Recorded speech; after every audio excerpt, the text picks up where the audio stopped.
Hi, my name's Glenn Hasselman. I'm just making this video for the free accounting software users to show you guys how to amend or edit a pay slip using free accounting software. So I've got some payroll batches here that have all been lodged. They haven't actually been lodged. I'm just faking it here, setting the status to lodge complete, but just demonstrating the process, so that'll be fine. So if we go into the payslip here, because it's been lodged, it's all grayed out. You can't edit this, and that's good because this is a record of what was lodged. So what do you do if you find out that there was an error on the payslip and you need to fix it? Well, in most cases it's pretty simple. You just go to the STP lodge page. You can see that I've not lodged this because there is missing data here, and that won't lodge like that. But anyway, so we go down to here and click this button and say amend this STP lodgement. Okay, now it tells you gives you a message that the batch is amended. Now go fix the payslips and then redo the lodge. The other thing to point out here is this amendment box here. It has changed it to yes. Okay, it was previously no. It's changed it to yes, and that is what tells the ATO that you are amending this previous lodgement. Okay, so we go to the transactions, go into the employee's payslip here, and now the fields are enabled, so we could actually change and then save. Okay, having fixed the payslip, we can go to the lodge page, and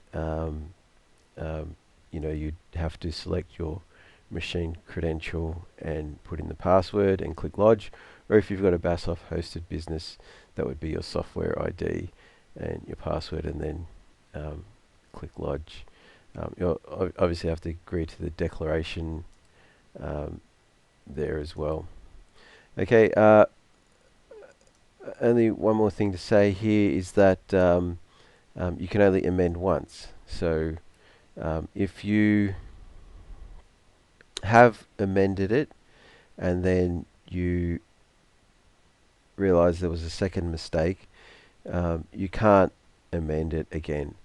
And what you would need to do is process a second payslip for the difference, and then you would do what they call a separate update event, which is a sort of third payslip, which is a $0 value.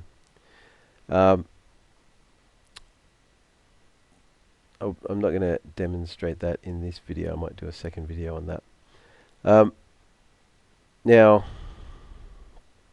another thing, another trick of editing payslips is that even though the fields might be enabled here, you might notice that some things like the TFN details don't flow through immediately. And to sort of explain what I'm talking about there, if you just sort of, let's say you made a mistake and the employee's TFN wasn't just 11111, was something else, you would go and change, or you would amend the lodgement to enable editing of the payslip, and then you'd want to change that. So go to the employee, payroll details, and then the TFN declaration. Okay, and then you might change it to what it was supposed to be, and then save,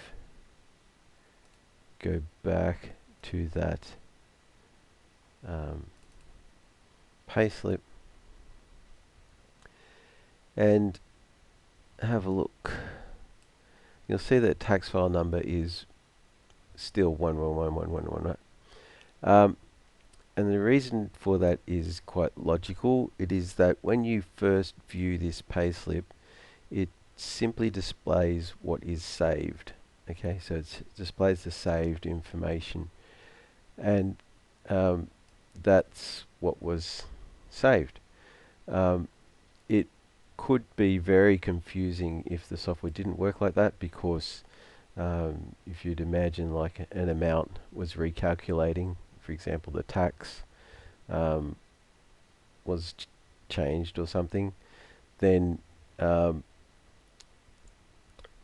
yeah, you might look into your income and expenditure report and see one figure, and then click through to the payslip and see a different figure, and that would be very confusing.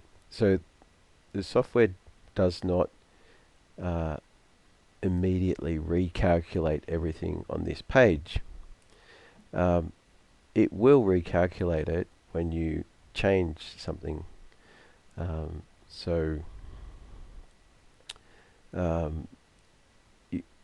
you could just be like it can be a trivial change, like just to go and delete a 0 like that.